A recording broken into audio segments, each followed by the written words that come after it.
You are not the owners of this planet, you never have been. You are just tenants, and if you don't change your ways soon, a permanent eviction awaits you.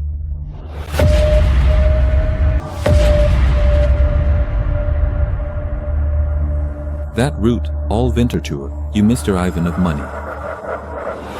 This is deoxyribonucleic acid, or DNA for short, in the form of a spiral helix. This molecule contains the genetic instructions for the biological development of cellular life forms. In other words, all living beings are made from this molecule. This molecule is the foundation of life, which, through genetic coding, determines living beings, from bacteria, plants, and insects, all the way to complex life forms like birds, reptiles, and mammals. All are equally built using the same molecule. All living beings, including humans, DNA is just recycled material that carries key hereditary information from one generation to the next. This information is encoded in 4 chemical bases: adenine, guanine, cytosine, and thymine. And when we talk about how humans share their DNA with other living beings, we are referring to these 4 chemical bases. Scientific research has shown that all humans, without exception, share 99.9% of their genetic material. The remaining 0.01% is responsible for differences in hair color, eye color, and also skin color. The difference between these two people is only 0.01%, which just goes to show how pointless racism is, but that 0.01% creates such a big visual difference in skin color. Today, we're talking about 1%. Now, it will take you on a journey to the very edge of our understanding of the universe and the nature around us, and explain why some things are the way they are. What you are about to hear are fully proven scientific facts. Humans share over 50% of their genetic information with plants and animals in general, and 60% of the same material with fruit you might eat every day. We're talking about bananas, 60% with various insects, and 80% with cows. 85% with mice, which is why mice are most often used in tests and experiments. 90% with house cats, which might be a surprising similarity for dog lovers, since with humans it's lower, that is, 84%, meaning that cats are genetically closer to humans than dogs are. Monkeys share over 90% of their genetic material with humans, and many people make a mistake when comparing monkeys to humans. Monkeys are a special group of mammals, and when you think of monkeys, you actually mean humanoids. Hominids are a broader group of mammals, and humans are included among them. And the easiest way to distinguish between hominoids and monkeys is simple. Monkeys have tails, hominids do not. Hominoids include orangutans, which share 97% similarity with humans, gorillas, with whom we share 98%, bonobos, with almost 99%, and the hominids most similar to humans, chimpanzees. Just a 1% difference in DNA makes this much of a difference, just 1%. Chimpanzees are the animals genetically closest to humans, with almost identical DNA. Just a 1% difference results in such a big difference in appearance and intelligence. Unless you're a banker who deals with huge amounts of money every day, 1% is something the average person tends to overlook and not pay much attention to, but that 1% is crucial for today's topic. 1% is what separates a chimpanzee from an ordinary average human. The same difference in average intelligence is what separates a chimpanzee from Aristotle, Archimedes, Mozart, Leonardo da Vinci, Albert Einstein, or Nikola Tesla. That 1% difference in genetic makeup is what distinguishes one of the greatest minds in human history from a chimpanzee, whose intelligence is on the level of a 3-year-old child. Extensive research conducted on both chimpanzees and children at the same time has shown that chimpanzees are actually quite good at certain things. They perform quite well in solving certain tasks and tests, just like children, and what's astonishing is that orangutans, gorillas, and chimpanzees, by observing human behavior, have started to imitate people. What was once unimaginable is now becoming reality. These great apes, by copying humans, have begun to use tools like spears, axes, and other implements. Among them, there are clearly intelligent individuals who were the first to understand how various tools and even weapons work. Some individuals are so much more intelligent than the others that they have learned to communicate with humans. using sign language for the deaf. Among them is a female western lowland gorilla named Coco, who is one of those individuals. She was born in 1971 and died in 2018. I deliberately say died and not passed away because Coco was not an ordinary animal. From an early age, she was taught sign language by an instructor named Francine Patterson, and she knew over 2,000 words in English.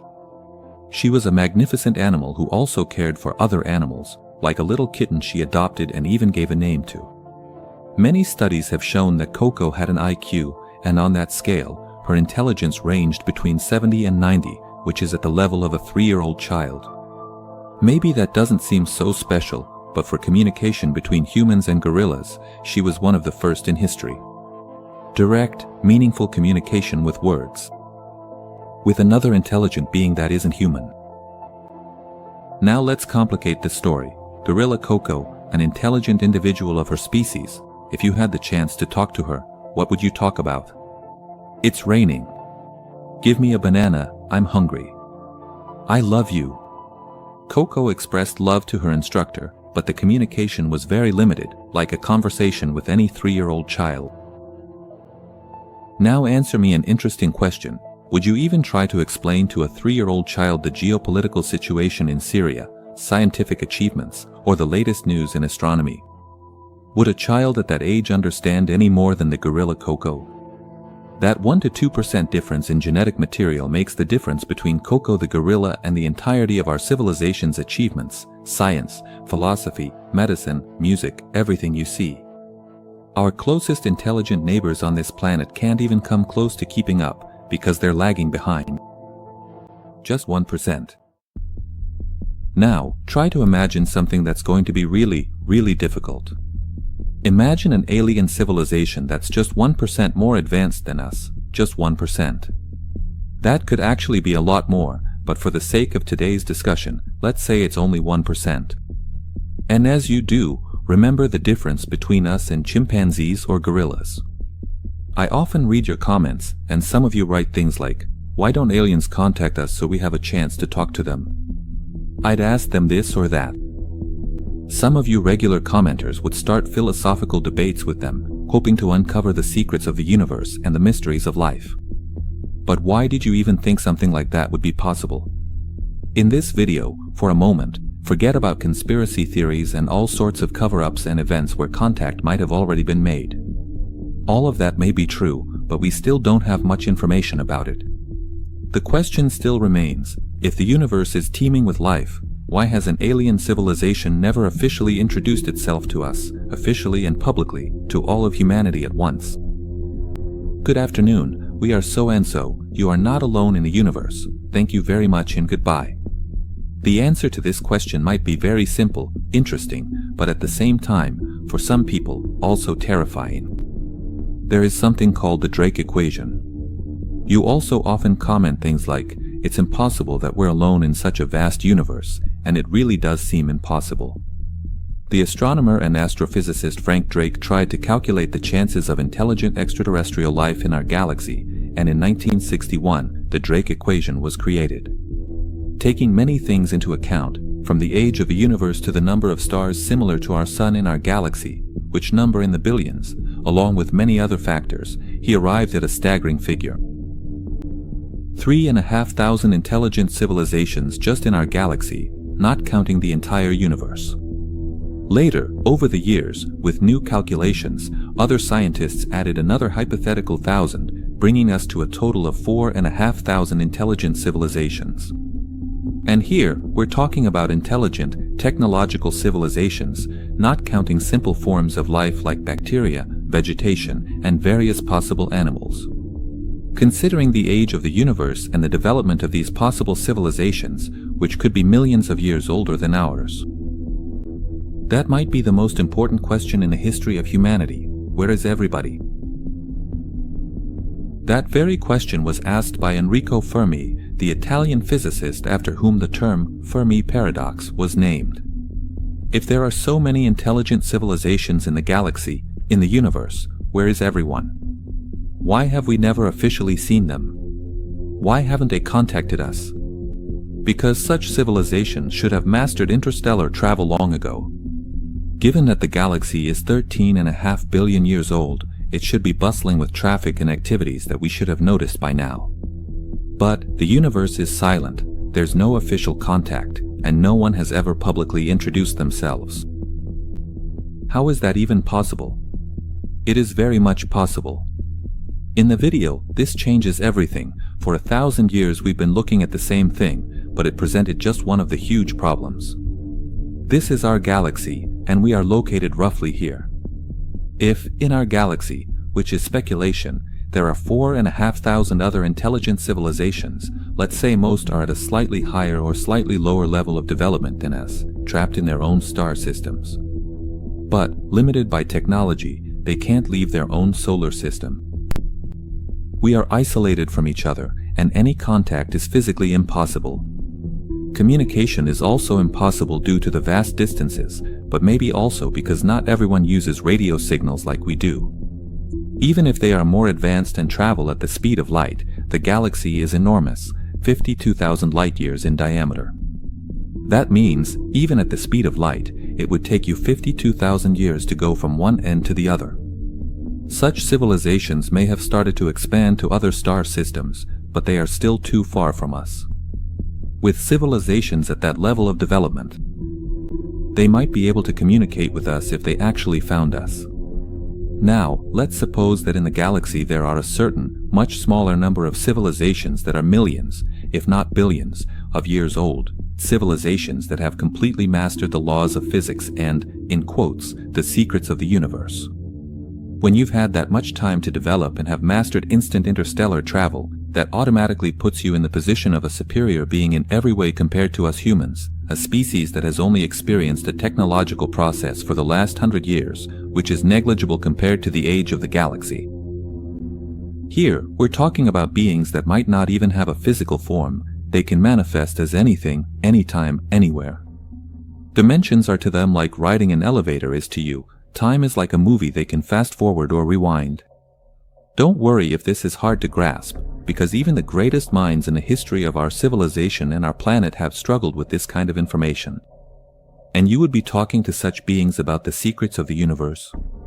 Remember the conversation with Coco the gorilla. Humans can lower themselves to her level of communication. It's possible, but what kind of communication is that? Such beings can lower themselves to your level, but what would you even talk about with them?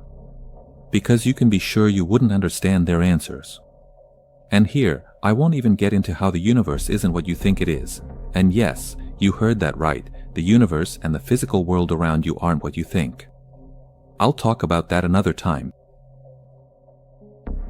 According to various researchers and other witnesses, our planet has been visited over the past several thousand years by nearby extraterrestrial civilizations like the Greys, Tall Whites, Anunnaki, the Medians, and many others who may not be at the level of a super advanced civilization we talked about earlier, but are still far more advanced than us. Remember the difference of just 1%. No matter how hard it is to grasp such a difference in intelligence between beings, try to imagine 2%, 5%, 10%. And soon you'll realize that you have never truly owned this planet, and that at best, we're just tenants who, if we don't improve, are facing a secret eviction. In cosmic terms, planet Earth is definitely a valuable piece of real estate, and you're just passers-by here who, if they remain unadapted, are in for yet another reset. What do hunters do if a certain animal population grows uncontrollably and causes harm to other animals or the ecosystem? They reduce or completely eliminate their numbers, and none of you. No one is surprised by this. It's considered normal. We shape the planet according to our will, at the expense of others. But what if someone is doing the same thing to you right now, and you're not even aware of it? What if the entire planet is a reserve where tests and experiments are being conducted by several different civilizations? Maybe some of you are feeling disappointed or even angry right now. But don't humans do the same thing, locking animals in cages, places where parents take their kids to look at those very animals? Most people have no problem with that. Something that, for most people, is completely normal, and we've even given such places a name, zoos. But what if you are just the latest participants in this kind of zoo, a new cycle that might end with another destruction, a series of failed experiments on a being that persistently has a flaw and just can't seem to earn its place among the stars. Believe it or not, these are all questions that serious physicists and astronomers grapple with, fully aware of the limitations of our intellect compared to the unknowns of the universe itself. Our best machines, devices, and greatest minds cannot lift the veil of secrets that our universe hides. Civilizations that have visited planets, and may still be visiting them, are certainly intellectually and technologically superior to us in unimaginable ways. Considering their intelligence, it's no wonder they haven't officially introduced themselves. They have neither reason nor need to do so. At the right moment, they might be right next to you, and you wouldn't even be aware of it. The whole planet might just be someone's ornament, aesthetically enhancing an interior, or a zoological garden with a few animals dreaming of talking to their jailers, roaming the vastness of the universe without even understanding what the universe is. Unimaginable and, to most people, incomprehensible forces are at work on this planet, and you would like to talk to such forces. Just remember, only 1%.